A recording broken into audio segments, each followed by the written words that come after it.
تا چیز نظر من خیلی جلب کرده. 2 چیز خیلی نظر من جلب کرده بچه ها. اولش این که بچه ها چیز مسی اومده، بچه آپدیت جدید اومده تو مایکت نصب کنید. آجی اول از همه من میخوام یه تست بکنم، میخوام از فاصله بالا برم و این چکش هم میس خوشگل مشکل رو پرد کنم به این آیرون گلیم خنگ که الان رفت اینجا خوشگل.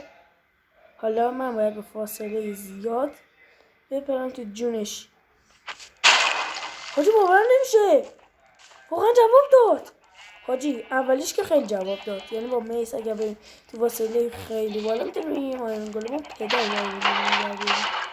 یعنی میز جادویی.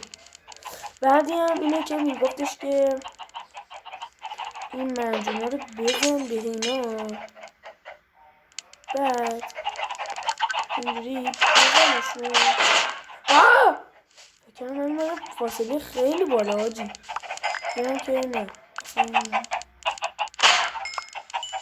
بزنم فاصله خیلی بالا بپرم چیزی میشه یا علی. حاجی چرا نمیشه؟ نمیشه. حاجی فهمیدیم بچه اصلا کلا فهمیدیم که اینا چی هستن.